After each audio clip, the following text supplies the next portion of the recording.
Oh boy, it's going to get serious now. We're here with our very special guest, John Gurtler Jr.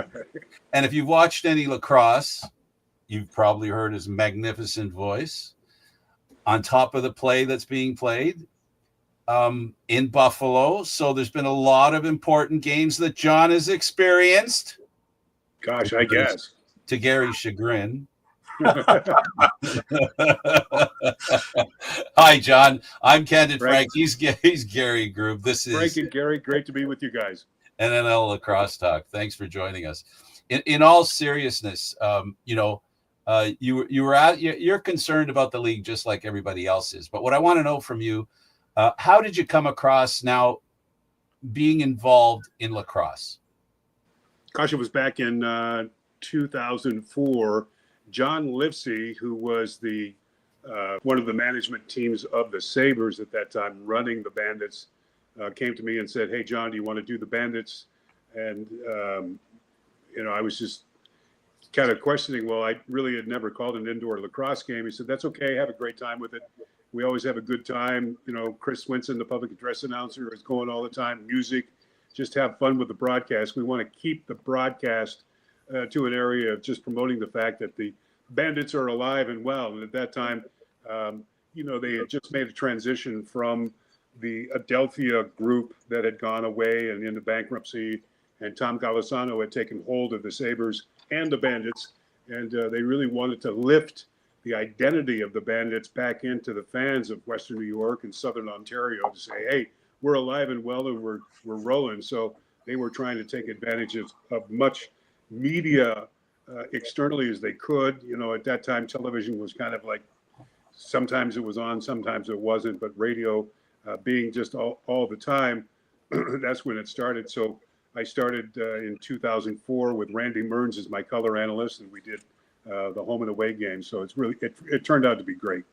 Yeah. And what is it that in your mind has made it better for you in your position since you started? Well, I think we've graduated not only from the radio side of the fence, but also television. As we all know, television has really expanded in the last 4 and 5 years with just the broadcast quality and the genuine effort that each team of the NLL is making of pouring in the money that they do to make a good broadcast for television, to lift the identity of the game. And I think in synchronicity with what the league has done, along with the teams of, elevating the uniforms and making it more color savvy and kind of going back to the old Pete Rozelle days of the NFL to say, all we need to do is widen the yardage lines to make it more palatable for television. And, sooner or later, the league will have the standardization of lighting at each arena. The turf will have a standard color to it, maybe, who knows, but also just the identification of the game essentially has grown leaps and bounds. Yeah. His mic just died. We just lost your sound, John. John, your sound. John, your sound.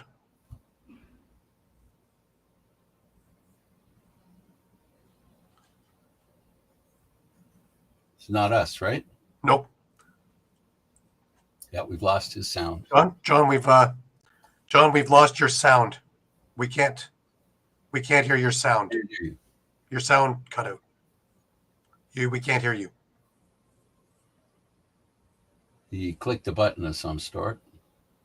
Right in the middle. Testing.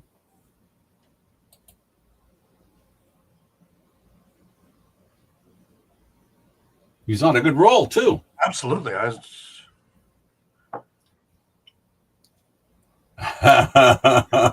that talk about standardization of the turf, of the lighting. We didn't get to the sound yet. Ask him. Do you have his phone number? No, I do. Phone him and ask. Can you hear me now? We got you. Yeah, there you are. Okay. I don't know if you know it, but there it is. So you were on a roll about standardization, Sorry lighting. about that. No, please don't worry about it. Yeah, that's the elevation. The elevation of television has just grown leaps and bounds, especially in the last 5 to 10 years. Radio-wise, we've switched carriers over the course of time, and now we have the luxury of being on 2 stations. 1520 The Bet, which is a 50,000 watt clear channel station, still an analog AM, but that's great for sports. And then during the times when there's opportunity, we're on Sports Radio 550 on WGR. Same group of station owners, so we're blessed to have that as it's grown again through the 21, 22 years that I've been a part of the club. So both mediums have done a great job. Gary? It's going to go. My internet's going to go backwards and forwards. Oh, geez, this is going to be fun. But I want to go back further to when you're beginning out in broadcasting, and you have this gift of being able to tell a story, whether it's on television or on radio. You're able to be so descriptive with everything that's going on. How did this begin? Who were the idols that got you into the business? And this is going back to, I guess, still in Colorado when you were coming into the business. Yeah, Bob Martin, who was the voice of the Denver University Pioneers hockey team, Division I. We used to love to follow him. And down the line in my professional career, I was able to work with Bob on a short basis before he died. But also I followed Dan Kelly of KMOX of the St. Louis Blues because they, like a 50,000 watt radio station, I could listen to the Blues at night while growing up in Denver. And just absolutely loved his voice and just the call that he had and the rhythm and the consistency that he carried in the game. And he obviously was one of my mentors. And then Larry Zimmer, who I worked with at KOA Radio when I did sports radio there. Wonderful guy, great teacher. The mentors that I've had, just unbelievable. And then it culminated back in the early 90s when I got to work and mentor with Marty Glickman, who was the great voice way back in the day of the New York Knicks. And really, he was the godfather of play-by-play for basketball. And he was a gentleman that, an athlete himself, had made the United States Olympic team and was a part of the track group on the 4x4 relay that was going to participate in the 1936 Olympics. But because he was Jewish, Hitler had demanded that he would be taken off the team just so the games could continue. And consequently, Marty wasn't able to participate in the Olympics at that time because he was Jewish. And that was in 1936. So the power and the idiocracy of Hitler was just, mind-numbing. Anyway, traveling forward, Marty was the great broadcaster again of basketball, football for the New York Giants. And then he himself became a teacher, helped Bill Walton with his dialect, helped Jim Kelly with his dialect, O.J. Simpson with his dialect, and to carry on the amount of what coverage is, especially on radio. Marty, grew up in the era of radio, and then certainly with television, helped all of the announcers along the way. And I was fortunate to work with Marty in the early 90s. The Sabres had hired him to work with me and Jim Lorenz at the time, who was my color analyst with the Sabres. And I just had a marvelous year with Marty. He traveled with the club at times. And then when we were on the road, we would have video sessions and his critiquing of the game. And that's where I really learned the idiosyncrasies of play-by-play announcing through Marty. Because, just like John Gruden, he would stop the tape and roll it back and play it again and roll it back and play it again. And, essentially he would say, what in the hell are you trying to say here?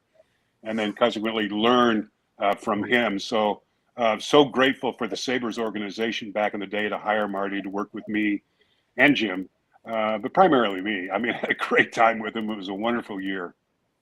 Was the biggest challenge eliminating dead air? No. In fact, Marty always said, especially on radio, but television, you don't want to insult the viewer, and you want to get the viewer involved with the ambiance of the game. One of the reasons why Buffalo has such an exceptional coverage of the NLL at KeyBank Center is that the audio group that provides all of the systems down there just does a magnificent job. And it's our job as an announcer to pull back if there's a goal or if there's something going on in the arena. Let the crowd tell the story for the viewers and the listeners as well. So, Marty was one to make sure that when you're doing it on radio and doing it on television, it's entirely different two arts. But on the other hand, when you're simulcasting both radio and television, you got to compliment both the viewer and the listener. And dead air is not a problem because the listeners love that background noise of what's going on. Right. It's interesting you bring up the simulcast thing because you took over for Ted Darling with the Sabres, doing the play-by-play, and what a legend he was. Yes. But down the road, after a couple of years, they wound up doing simulcast with radio and television, and Rick Jenneret was doing the TV and radio, and he wound up doing the both there. But in that kind of field, it's got to be more difficult because you tend to rely on what you're doing in the forefront. But now, if you're doing just radio, and of course you have the picture, but if you're doing TV, you have to keep in mind of your radio audience. Do you find that more of a challenge? No, I don't. And the game of indoor lacrosse allows itself from a rhythmic style to constantly call the play-by-play. And obviously, one of the rules of thumb that Marty taught me is never insult the viewer, but you need to inform the listener of what's going on. And there's an equal balance there. I like doing more radio play-by-play because of the NLL game allows it. You got to get a rhythm because it's so fast, so continuous that you're allowing, the play-by-play to go along, and then certainly make little gaps available for like Steve Bermel or Randy Mearns or Dave Buchanan at the time to fill in some little nugget notes and whatnot like that. I think Steve Bermel does a great job. Working with him over the course of the number of years where Steve can jump in after we have a play, for example, that the ball, there's a save by Delvienko that goes into the corner. I'll pull back a little bit and Steve will have an opportunity to throw in a little bit nugget there of, like one night he said, John, out on the floor right now are all left-handers. So somebody needs to be doing something with getting the defense in position. And those are great little points, not only for the viewer, but for the listener as well. So, carrying on the play-by-play, I think with your color analyst as well, he or she need to know when a good time is to load into the broadcast. And it really just blends itself. And then being an announcer, you just have to be so flexible of allowing your color analyst coming in. There are a couple of play-by-play guys that will not allow a color analyst to jump in at a very important time because it might be ruining his cadence or play going in. The call, ruin the call. Don't ruin the call. The ball's about to go in the net, and he wants to talk about what happened 20 years ago. Nobody wants to know. They want to hear the call on the ball. I did that for 20 years. I did play-by-play for 20 years. And I did lacrosse as well. And what I found with lacrosse, when you have a color analyst, right, there's gaps in the game that allows them to jump in. And there's the rhythm you're talking about. There's a partnership. It's like a dance, right? There's a presumption of when he should get in or she should get in or when you should stop and let them get in. There's an opportunity there that presents itself all the time. You got that 8 seconds to get out of the defensive zone out to center. And now with today's game being so systematic where you've got changes of both offense and defense, it's great to, that's where Steve jumps in a lot of times when we're making a transition because, seriously, you can set up just the intensity of the game, what the score is, where we are in the quarter. It begins to build itself. But you're actually right, Frank, that, once you get over the restraining line and you see a core opportunity for a scoring event, that's where your analyst will back off and just let it bleed, and allows, the play-by-play guy or me to at least announce the score. And then the two of us back off for 4 or 5 seconds or 10 seconds, depending on how big the crowd is and how loud they are and how well the audio group manipulates the game in that sense. Because, not only in radio, as they do a great job by enhancing the sound after a goal being scored, but also in television with all those glamour shots that are available, especially in Buffalo. I mean, fans love that. They don't, that's where we have that sequence there. So, it's working out well. The transition, because this is the part I like about the transition and what I like about a color analyst. The transition is the opportunity for the color analyst to either describe what just happened or predict what's going to happen. It's up to them. And then, they can fill with whatever they want. They can sneak in their little bit there. That's what I mean about the dance, the rhythm. Yeah, perfect. Good call, Frank. Right. You've had the pleasure of working with, you mentioned Randy Mearns, Steve Bermel, Dave Buchanan. You always have a really good relationship, at least it comes off that way. The importance of, because I had Randy on the show a while back, and great storyteller. And for the longest time, it was the extra little oomph to the broadcast. Now you have more of a guy like Steve Bermel, who's more of the statistician, if you will. So to change around your broadcast and the style of it with a different kind of analyst, is that a big challenge?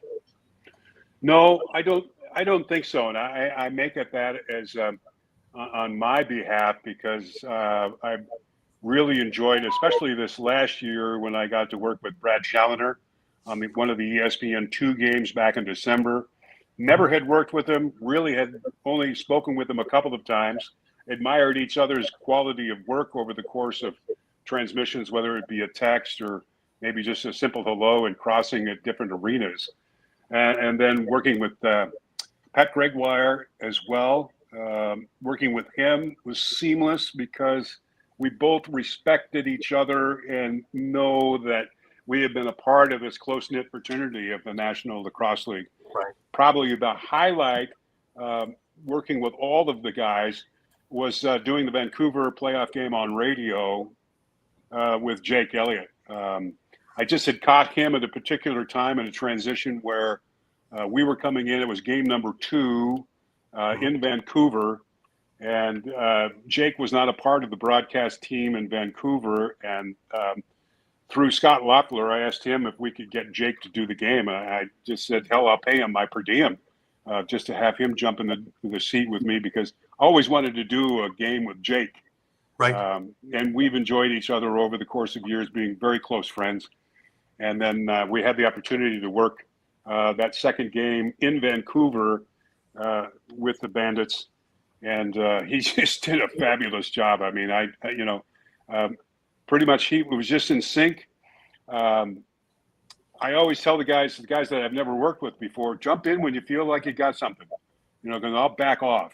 There's no problem with that. Just anytime you want to jump in and have a nugget or a note or what's happening in the game, or like Frank said in the transition, what we would expect. Mm-hmm. All these guys did a great job. I mean, Steve does a great job.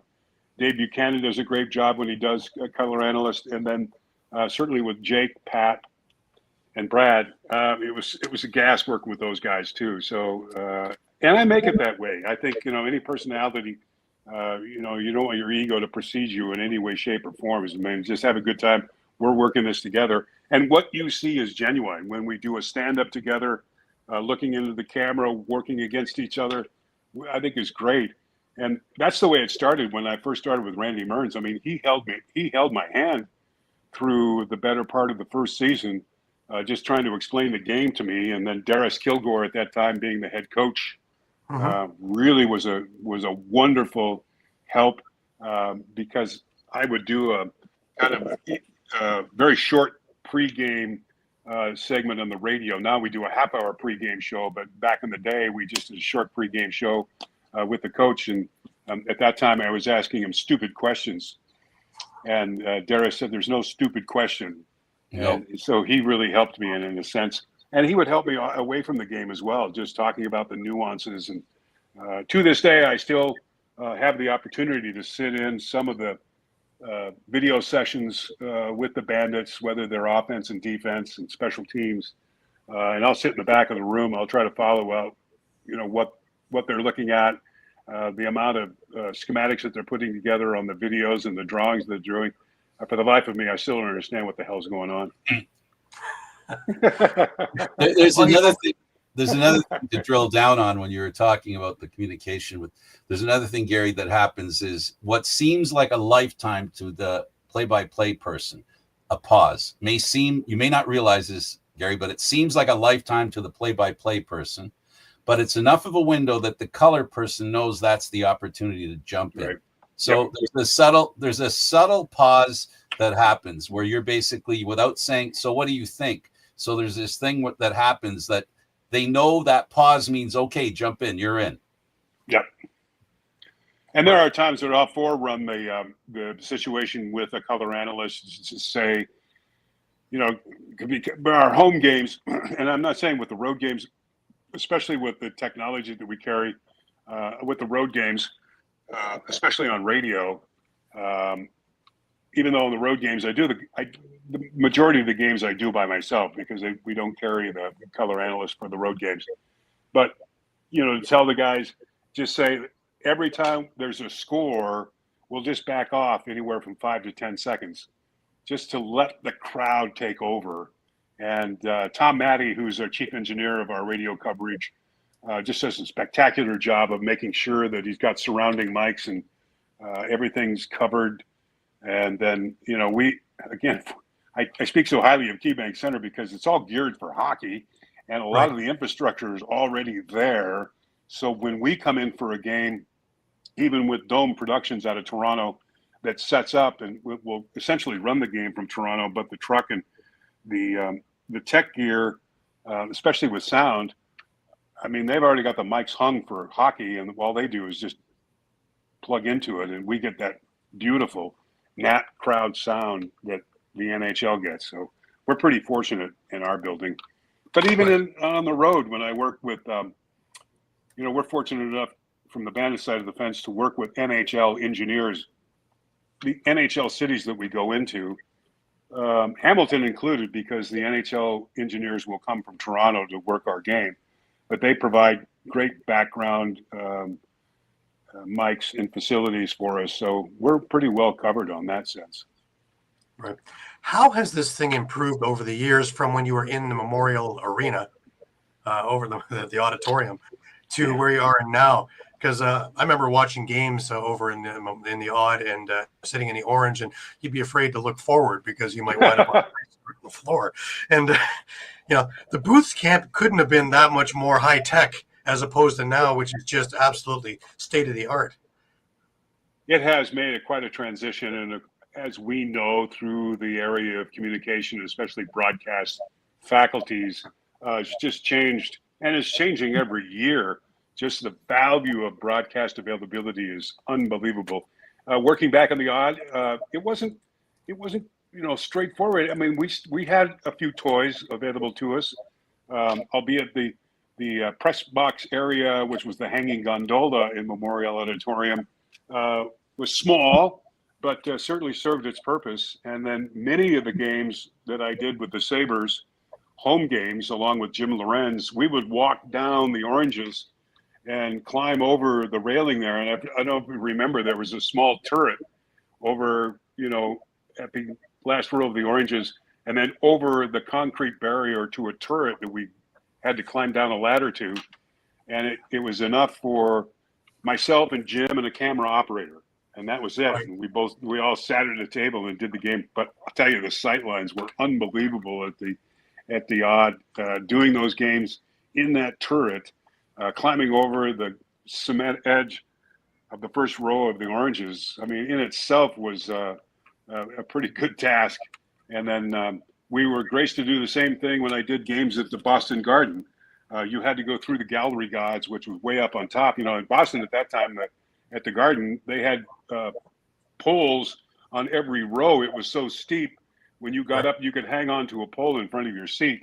So we had to go down those steps and climb over another turret and sit down. Of course, we caught a ration of love from a lot of the Boston Bruin fans, because at that time we used to wear San Diego blue blazers and with the Sabres embossed logo on the pocket. So we got a few little love thrusts towards us.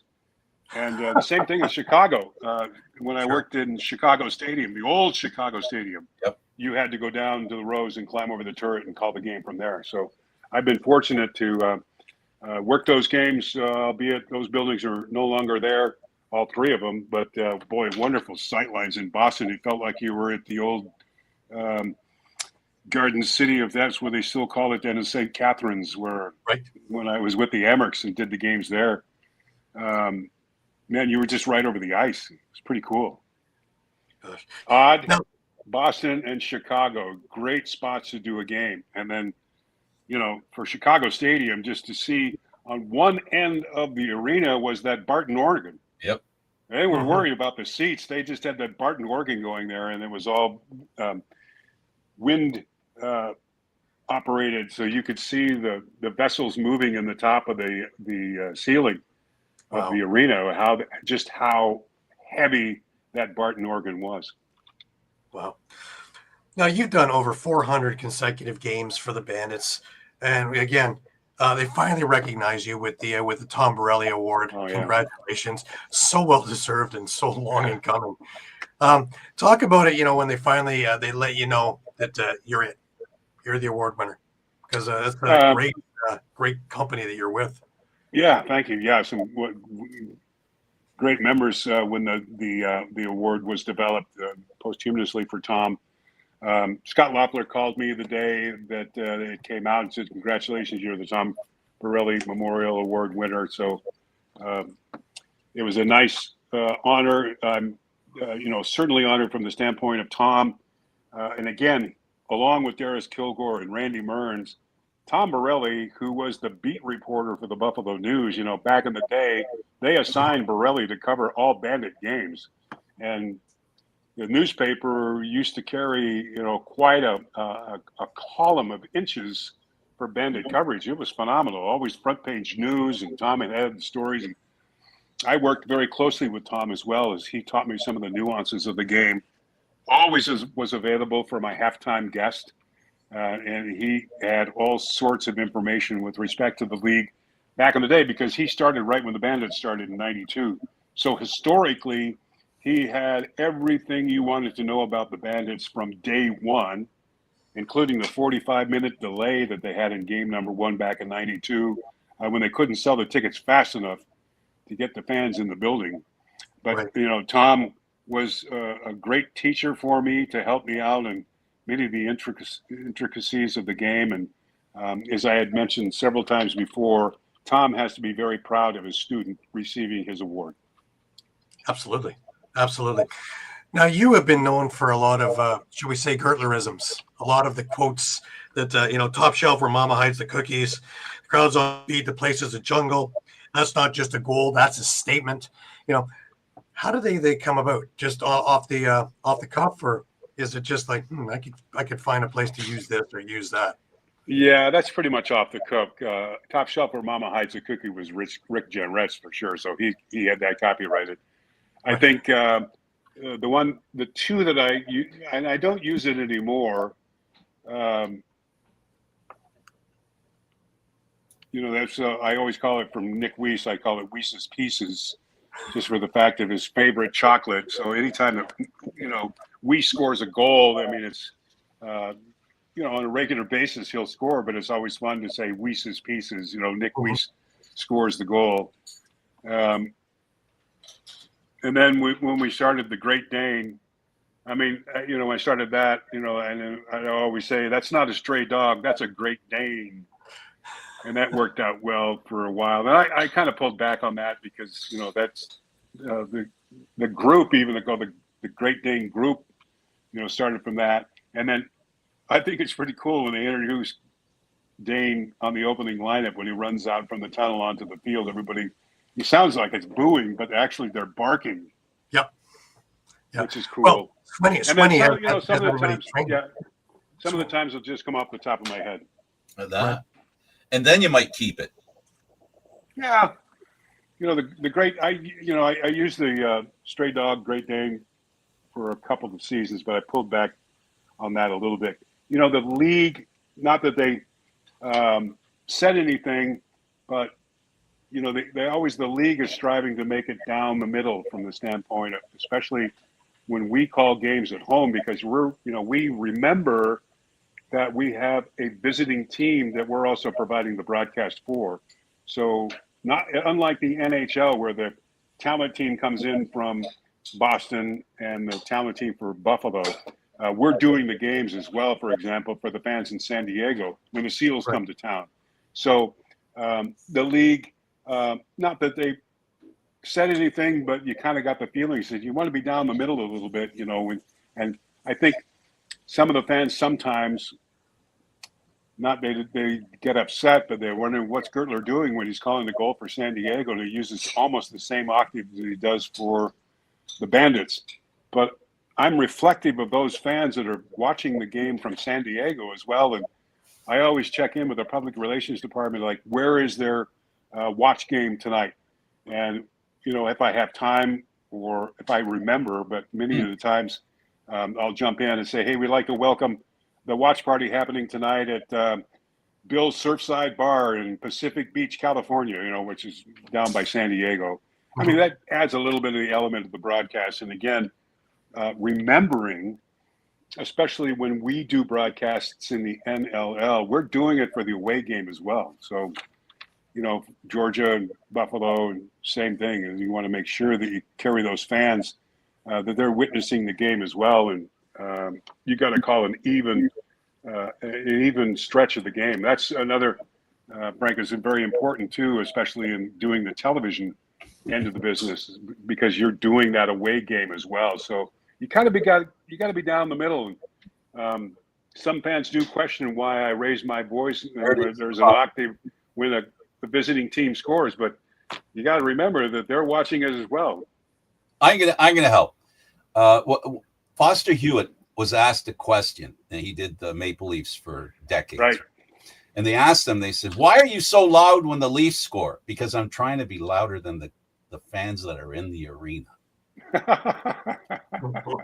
So there's that factor as well, right? You need to be heard, God, yeah. Right. So yeah. So, you know, there's that as well. So sometimes people, and Foster Hewitt prided himself in not being biased. Again, because of that, he took that one a little bit personally, and he told people, nope, it's because the crowd is loud. I say it louder when right.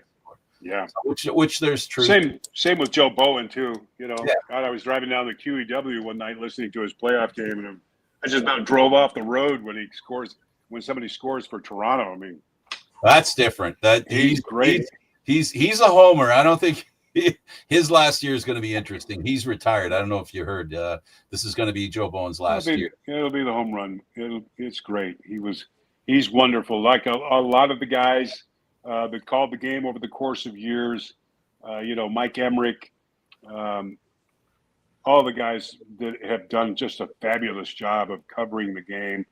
And what we have in the NLL too, some great broadcasters as well, and to cover the game. And I think that's where it's elevating the coverage of the game. And again, it's just improving year by year of what, you know, for example, Joel Feld, who's the executive vice president of broadcast for the NLL, and the time and effort that they have put into making sure that we have quality broadcasts for television. And, you know, guys like Tom Maddie for Buffalo, who puts his time and effort in to make sure that we have quality radio broadcasts and to carry it out. I don't know, Gary, when we did the interview together when we were at the Paramount Fine Foods Center, Right. in the great little barn that it was, I mean, the guy that we were working with he's the same guy that does the Toronto Maple Leafs games for radio. Right. So it just kind of tells you what kind of quality that you require in order to cover a game, whether it's a small building like the 5,000 seat Paramount, which I thought was a great barn. I really enjoyed that barn.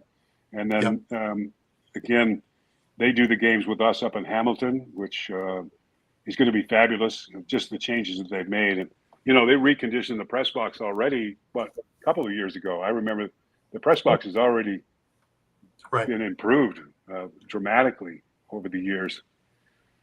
So it's just, it's coming along. I do wonder why teams don't take it in seriousness of, covering the games on radio, home and away.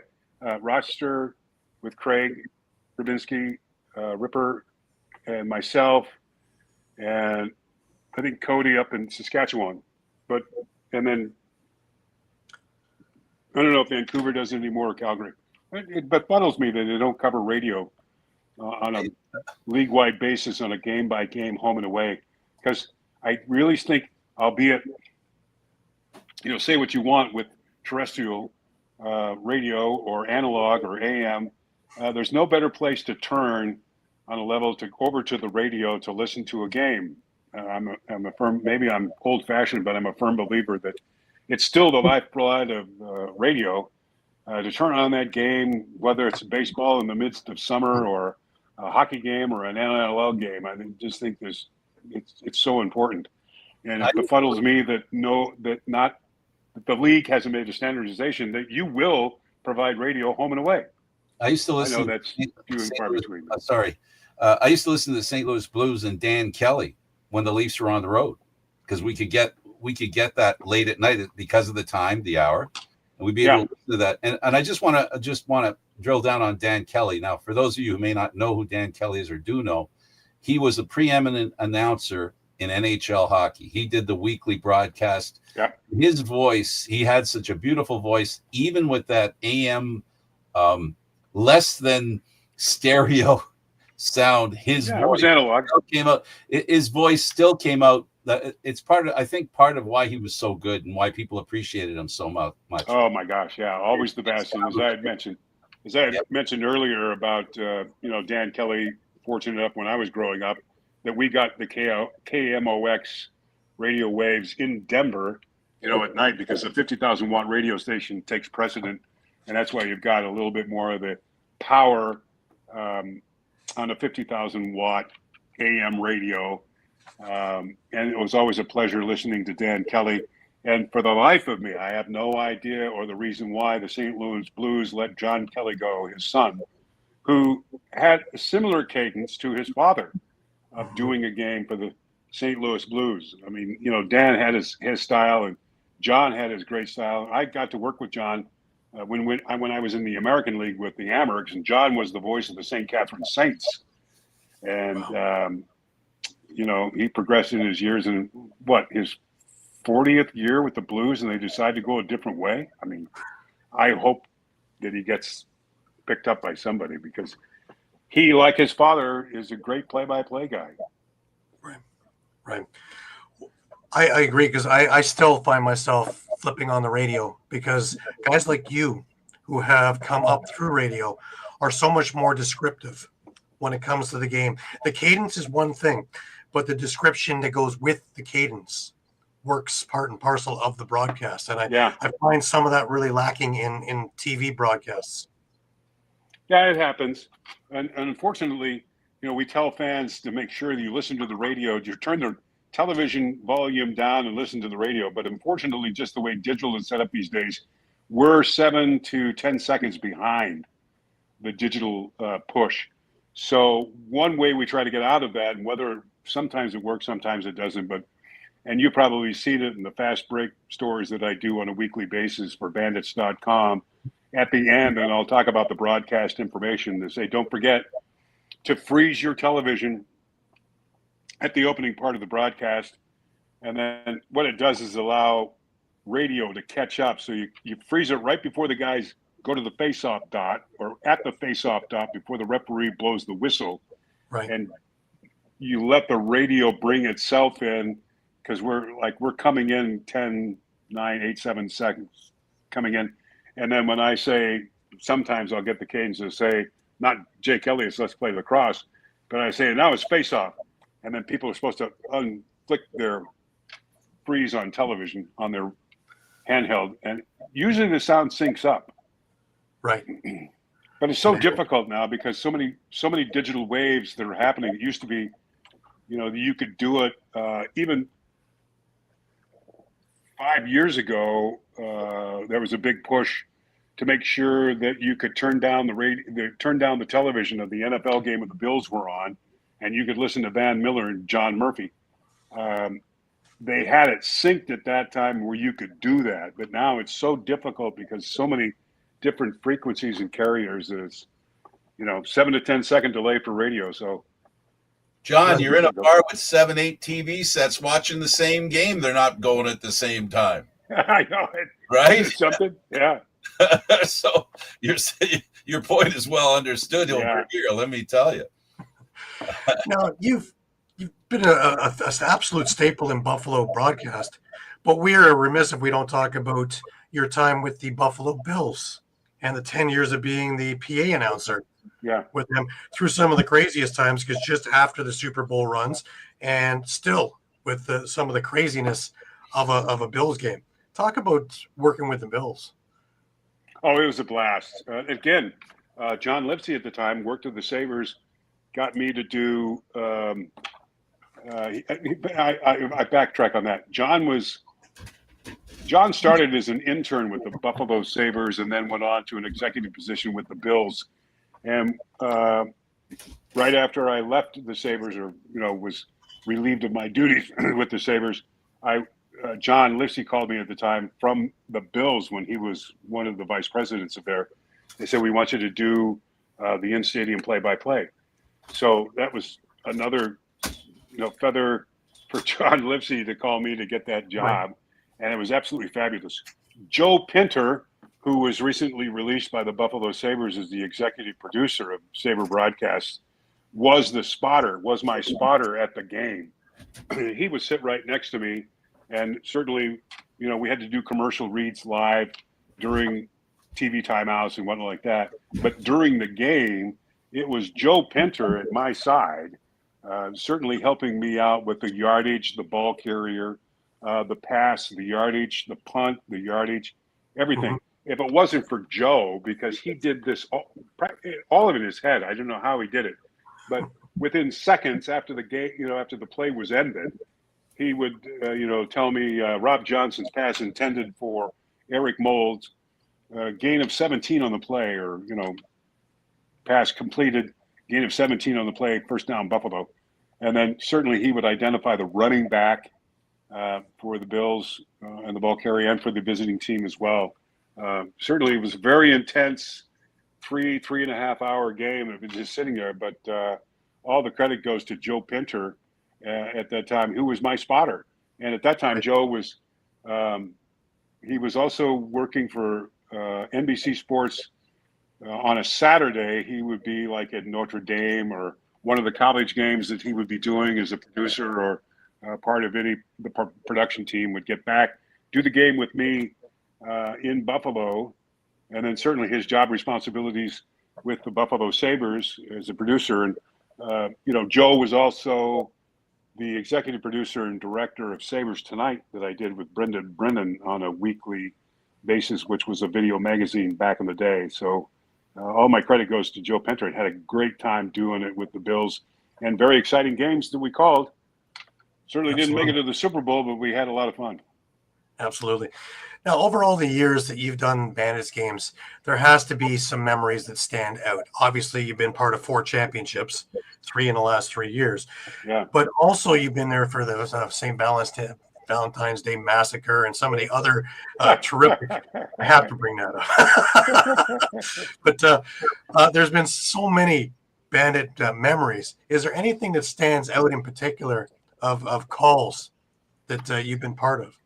Gosh, so many of them. I mean, during the evolution of Mark Stainhouse, who at that time, as I say, he was responsible for the resurrection of the Buffalo Bandits in Buffalo. Remember at the time, when I first took over doing the radio play-by-play, we had crowds of anywhere from 5,000 to 7,000. Yeah. Prior to that, they were dangling at the end of the 90s to the early 2000s, if anywhere to 2,500 to 3,000 fans a game. That's why when they made the transition, when Mr. Galdesano purchased the club, brought the executive team in, and Dan DePofi and John Lipsey and They had the intentions of lifting the Bandits back up into respectable position of the NLL and to start elevating itself. Mark Stainhouse at the time was just coming as a part of making a transition, I think 1 year in Columbus or something like that. And then he just took the Star package by storm. It couldn't have been a perfect storm from a standpoint of the beginning of my tenure with the Bandits, and Mark Stainhouse being the leader from the standpoint of, great story, the background that he had, a great goal scorer, and many of the goals being so beautiful, and just it was a perfect marriage with the fans. And that's when they started to sell the wigs, and Mark had the orange shoes. He was the first one to have colored shoes out on the floor and let his red wavy hair go. And he carried that club on his back at the early part of the 2000s and all the way up to his untimely retirement. But also remember, too, you had one of the greatest players in the game in John Tavares that needed the elevation of Mark Stainhouse to be there to elevate John's play. And every player to this day will say, every time I'm out on the turf, he makes me a better player, speaking for John Tavares. Right. Just the elements, the eloquency of the game that he had was something else. And then you had Billy D. Smith and Richie Kilgore, and you had Darius Kilgore behind the bench, and just a great group of players at that time that I think the personalities just bled over into the fans that really rejuvenated those coming back to the game. And it wasn't long until, the first year I was a part of the Bandits, we finished 8-8, but made it to the finals and unfortunately lost to Calgary. But again, the crowd started to coming back. And in 2006, when we were in the finals against Colorado, crowds coming back started to fill the building. And, we got into 2007, 8, and 9. And we were selling out all the time again, which was great. And the credit goes to like John Tavares and Richie Kilgore and Mark Stainhouse and Billy D. Smith, everybody that was involved there as a part of the team. Such a colorful group of guys. Specific calls, I can't even remember, just so there were so many great ones. And I always tell the story of John Tavares calling timeout in Boston when the score is tied at 7 or something like that. And there was about 30 seconds left, and he calls a timeout and goes over to Darius Kilgore. I'm up in the booth calling the game by myself, and I'm wondering what's going on and the development of the play. But John is the actual guy this is Tavares telling Kilgore what he's going to do. And that's when they did that flying V from inside the restraining line at center, what I call the top of the slot. And then all the guys started at once when they got back to play. And then they feathered out like in a V formation and just stormed the net and scored a goal. And it was Tavares, scoring the goal. And he scored so many great goals, and so many guys that have done that, and especially the championship of 2008 and that exciting victory over Portland at the time. But there again, so many great calls, just the wonderful athleticism that I've seen this game change over the course of years. Of the way they've done it is amazing. And, to see guys like Chase Fraser now scoring those incredible goals that he does, whether it's between the legs or over the shoulder or behind the back, or so many of the guys that have that. And you know what? I thought about this because of the evolution of the Savannah Bananas baseball. Mm-hmm. I mean, they're bringing an element to baseball that like MLB's got to wonder, what are we doing wrong here? These guys filling out football stadiums and selling out every stadium that they play into. Yeah, granted, it's wild, but certain elements and the athleticism for a goal to be scored of the way Chase Fraser did it, especially in Vancouver at game number 2, boggles the mind. That is athleticism. Now, between the leg shots, sometimes little showmanship, but that's okay. People love that, and we shouldn't be critical in any way, shape, or form of that, and to elevate the enthusiasm of the game. Look what he did for the game, whether it was Vancouver or the playoff game against Saskatchewan, and for him to make it onto national exposure just worked wonders for the game to do that. Right. So yeah, so many like good calls. There's just so many of them, Gary. I really wouldn't have to focus in on one. Right. And character wins cups. That's the thing. Character wins cups. You can have all the greatest scores, but when it comes time for the nitty gritty kind of play, character always wins cups, whether it's hockey, whether it's lacrosse. You can look down the history, and Buffalo, for the last number of years especially, has got that character in every aspect, whether it's talking about showmanship, talent, just sheer toughness. They've got it. And let's hope they don't lose that, because that's the heart and soul of what Bandit Land is all about. Yeah, character and family involvement, I think, is most important for the Bandits, and they've always been the mighty Bandits from that standpoint of carrying on that enthusiasm and the personality. Just thinking back on the series last year, not this past year, but 2 years ago against Toronto, and the game that was back in Buffalo. When Toronto had gone on a run and they had a pretty sizable lead, kind of looking forward to forcing game number 3. But then all of a sudden, the guys talked on the bench. They did it again this year. They talked on the bench and said, let's do this together. Let's get this done. And I think, that paid off dividends in the Toronto series when guys went off on the goal scoring tangent. And it helped this year, too, when Saskatchewan was coming back in that game number 2 to game number 3. They were coming back strong. And so the guys just relished themselves on the bench and just said, we're going to do this as a team. And, hey, why not? Let's get it done. That's not coaching. That's not the enthusiasm of the fans. That's the guys on the bench that have all collaborated together say, dang it, let's win this thing. And they did. Yeah, definitely. Let's talk a bit about your role as a professor over at Canisius University. Yeah. Now you get to give back and get guys in the right direction.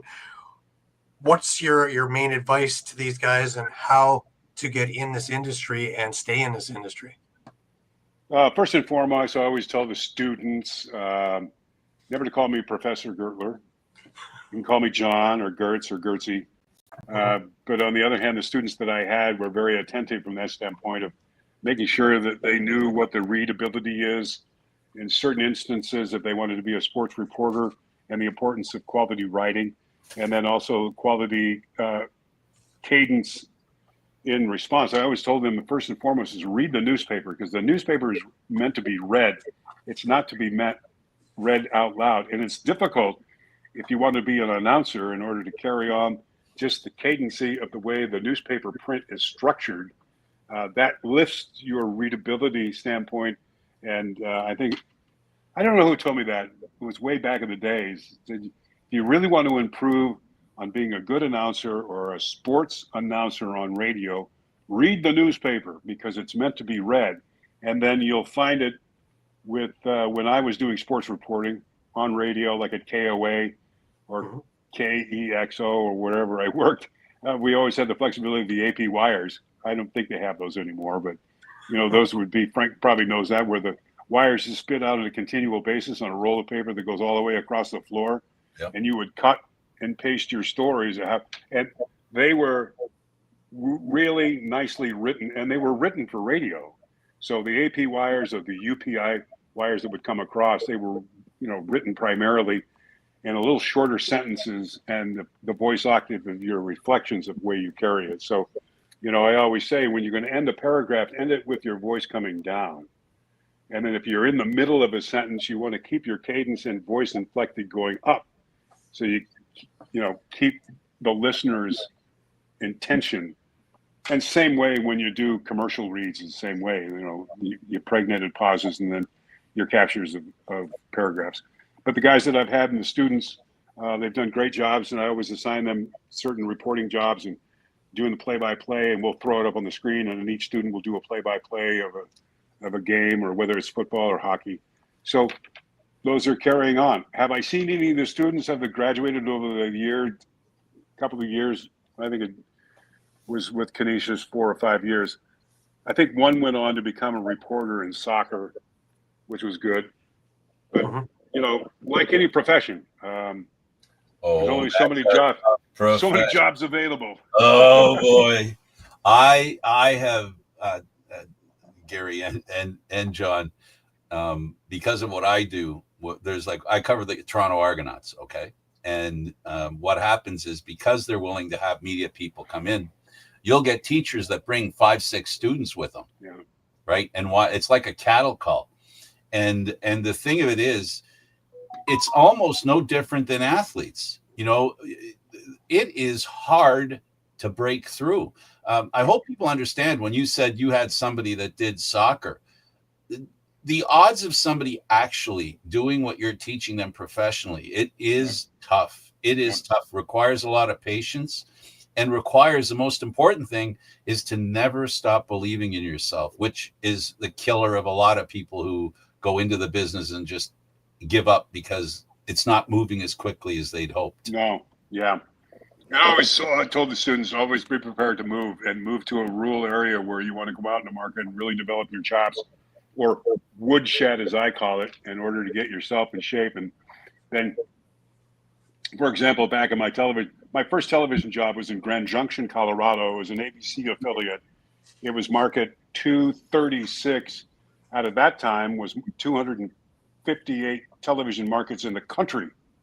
So Grand Junction, Colorado was way in the woods, a western town on the edge of western Colorado, but a beautiful station that I worked at. But it was a station that was small market. You did everything, but you got to do at that time, and they still do, the 5 and 10 o'clock news out west. And I was a sports director, but I mean, it was a sports guy on television. But you got to do it every night. So I keep telling the kids, man, you got to live out in the rural, you got to live out in the woods for a while. And it was the best training that I had, to do those sports segments every night at 5 and 10 o'clock.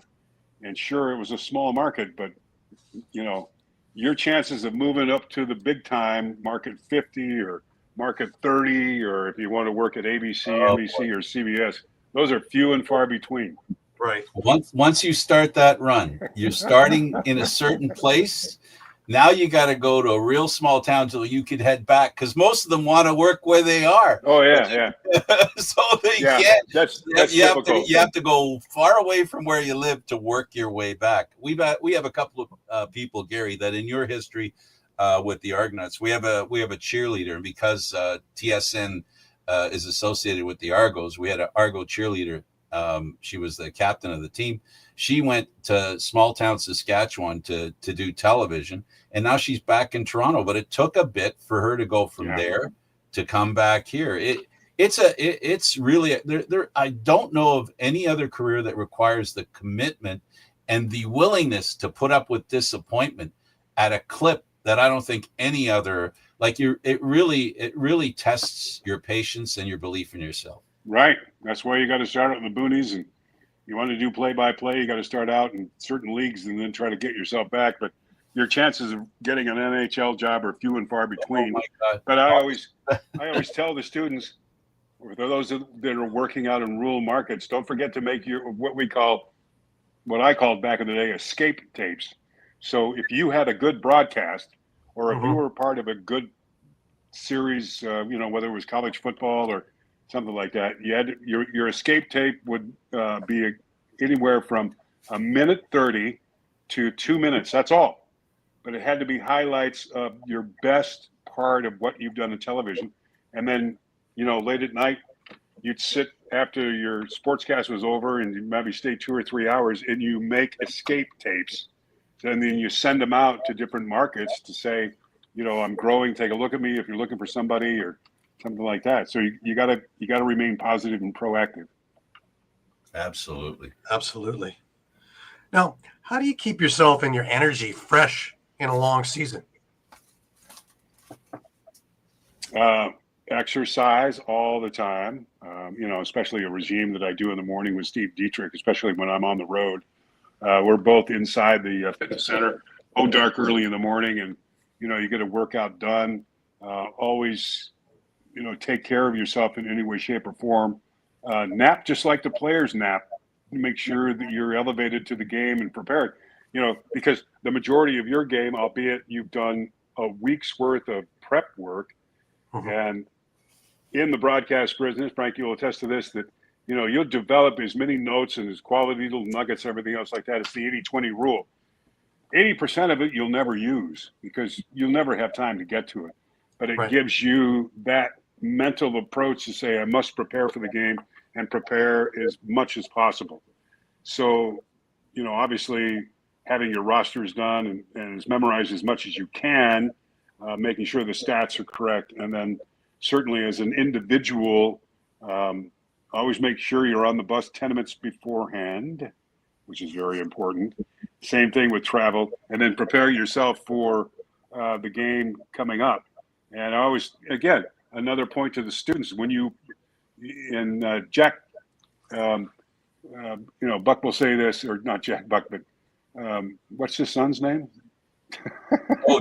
John Buck? No, you're talking about Jack Buck's son. Yeah. What is this? I just watched him do a football game. Yeah. Well, not just last year. What is his last name? I always follow Jack Buck on the other hand, but the guy that wrote the book Lucky Bastard. Anyway, Joe Buck. He was always Joe Buck. Yeah, Joe Buck. He was always the one that would say you never show up to the location, your broadcast location, too early, like 2 hours. You want to make sure that your time and temperature ready. So if there's a production call, whether you've got television duties to do, that's fine. But, never arrive to the venue early where you kind of become stale, waiting for the game to start. That's the other danger. You can over prepare. Yeah. Right? 80-20 rule. 80% of the stuff you never use, but you know that you're prepared in any way, shape, or form. Should the situation occur. When you know when you know that it's what you want to do and you're good at it, is those times when you only have 5 minutes to prepare. Right. Those ones where you got auto enthusiasm. Yeah, autopilot is there. It works. Yeah. Autopilot works. You can't do that all the time, but there's a few in you. I call it the CAC method: confidence, attitude, conviction. Absolutely. That's all it takes. Right. And it's only one foot in front of the other. Do you think this is ever going to become a full-time gig for the NLL or the players or things like that? Full-time? Like the seasons be like the NHL?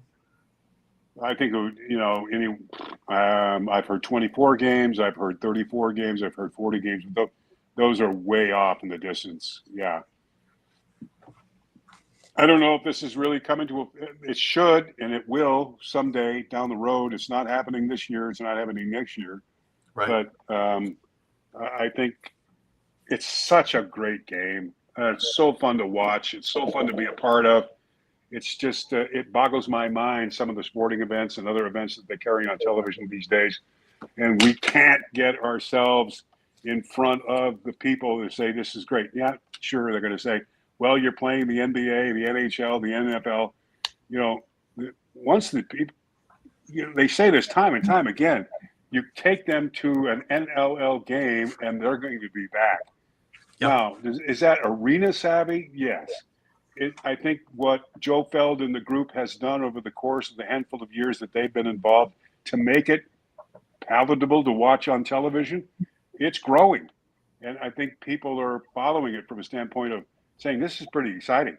I mean, NHL is NHL, and it's a great game. If you want to end up 3-2, that's fine. But, man, I'd like to watch a 13-10 final tonight from Buffalo. Bandits over the Philadelphia Wings. Good night, everybody. Drive home safely. And just the element of the game, and it just boggles my mind that we can't get a cog within the chain hill of a coaster to take this thing off. But it's going to happen. It's going to happen for sure. And the league in itself and what they've done, Brett Frude and all the boys there, they're trying. And if the boys can get together with the CBA and whether or not that's going to happen, who knows? But sooner or later, we're just talking about the quality of the game. It is such a great game, and more people need to see it, and more people are going to see it. Right. Do you think the being in the Olympics in 2028 is more or less the takeoff point, where we're sitting on floor 3 or 4 now that if we hit up to the skyscraper era? I think if you're looking at a stick and the ball, that's the element of the game. Sixes field, it ain't the same, brother. It ain't the same. Right. But if you see the game being played with a stick and the ball, all the joy in the world for a youngster or a potential viewer to say, hey, that was pretty cool, man. And we saw it in the Olympics. It elevated the game. What I'm saying, and it's an editorial statement, it's the stick and the ball that's going to sell the game, and the quality of what you'll see of the play is going to be phenomenal. But it ain't the NLL. It's sixes. It's field. It's different. Right. And people got to get that through their head. But John, this is something that's been eating away at me.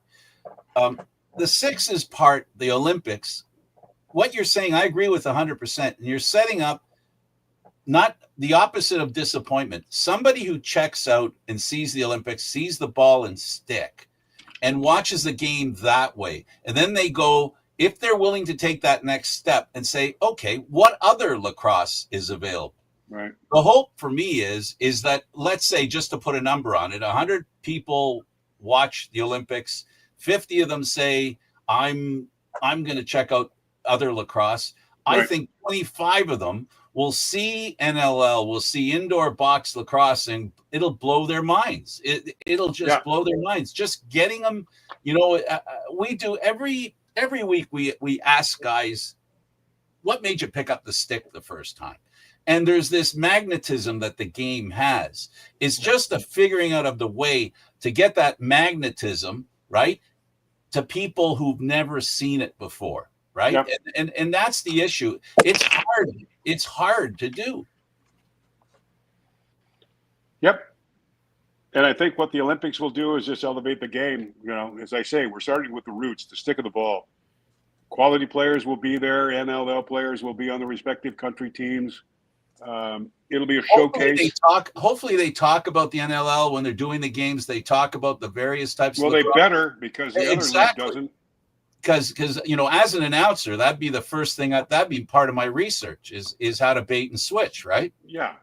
And I would compliment the side of the fence of saying, folks, there's another game being played, and it's called the box lacrosse or indoor lacrosse. We'll say the traditional roots game is box lacrosse.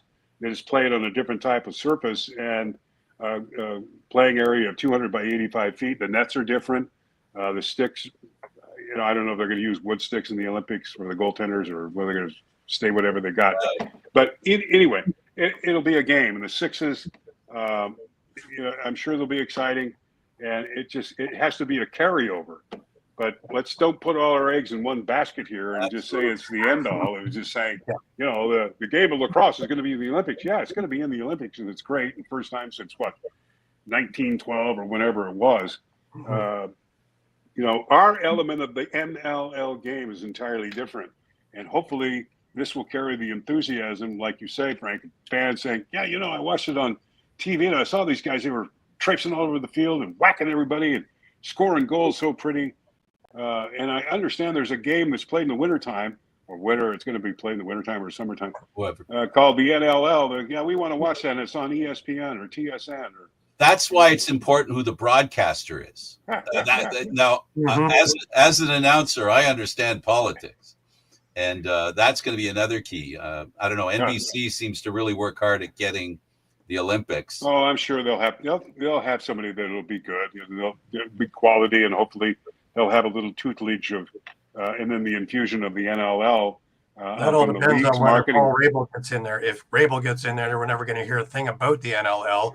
It'll all be about PLL and what they do. That's the danger. That's the danger. Yeah, I think it'll be different, though. I think you'll have some bipartisan information there, especially a little bit more of a groove.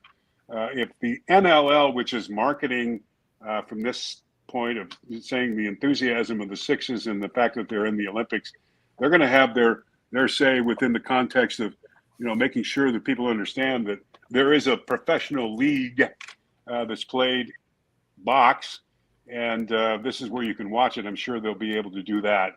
I revert back to the days of the 1980 Olympics. in Lake here we Placid, go. New York, where I talk about an announcer that really didn't know what the hell was not. And I shouldn't say this, but he tried to prep as much as he could. But it certainly from all the announcers trying to prep themselves for speed skating, and Keith Jackson, God rest his soul, another great play-by-play guy. I'll never forget watching the opening when they did because that was the year of Eric Heiden, and then they said, let's go to Keith Jackson, who will be covering the oval outside in Lake Placid. And he came on camera and he goes, hello, everybody. My name is Keith Jackson. My job today will be speed skating, which I know nothing about. But I do know this, that Eric Heiden has got thighs as wide as Herschel Walker's mud flaps on his Cadillac.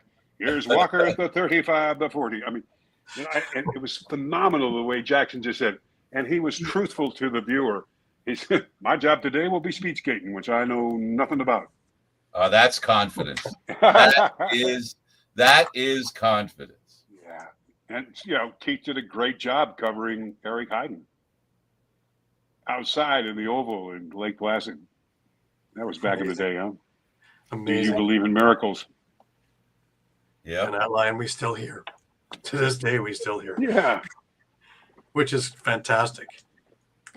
Listen, John, I loved it. That's the kind of moment, Gary. Sorry to interrupt you. That's the kind of moment we need for lacrosse at that event. If there can be a signature moment where the game hits a kind of climax that go today's parlance that goes viral. If we can get something like that, yeah.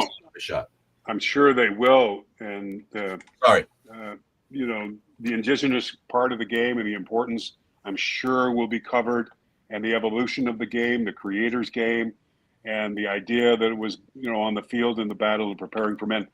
But on the other hand, they will, I'm sure, make a segue of saying this is the way it was played in the field. But there's also another game, and it's called the National Lacrosse League. And I'm sure they will have some sort of element on that in the coverage of Olympics. A reference to box lacrosse for sure would be appropriate. Box. Yeah. Absolutely. Right? Absolutely. Anyways, John, thank you so much. It was a pleasure. It's been a great hour and a bit here just talking about things. Oh, man, I've loved it. Love talking to you. Here we are in August, and we're still ways away from hopefully training camp and a good start of the NLL season 25-26. Keep your fingers crossed. I'm sure the boys and the NLL trying to do as best job as possible to get this thing done, and we're off and running. Well, definitely. And most of the Bandits are still in prime shape because they're playing for the Six Nations Chiefs, looking to three-peat for Man Cup as well. Six Nation Bandits? The Six Nation Bandits are looking very, very good. Oh, gosh. What a run they're going to have. A great competition this year. Well, Major Series Lacrosse and Western Lacrosse League. Wow. Look at Tavares. He's 3 years running as a champion for the Bandits. Looks like he might be 3 years running for the Man Cup with the Chiefs. So just an great crew down there, Six Nations. Absolutely. Thank you, guys. You're welcome. And I got to tell you, John, biggest thrill of my life is interviewing a lacrosse player who reeled back in the past, thought about when he was playing junior in Toronto. And he took pride in admitting here on our program that he intentionally tried hitting the play-by-play guy with the ball. Guess who that play-by-play guy was? Whoa. Me. Oh. That was in the old beaches, and it's the old owner of the Arena Lacrosse League in Paul St. John. Back in the 80s, buddy. Back in the 80s. Wow. On the old catwalk. Amazing. Good story. There you go. Thanks for doing this, John. Thank you, guys. Much appreciated. Great conversation. Yeah, hope we can do it again sometime. Thanks for doing this. Good end of the summer. Absolutely. Look forward to seeing a key bank in at Cobblestone. So likewise. I'll get the clothes done. Trust me. John Gurtler and Gary Groob. I'm Candid Frank. Thanks for watching NLL Lacrosse Talk. Hope to see you again next week. And of course, if you get a chance, pick up a stick. You just might love the game.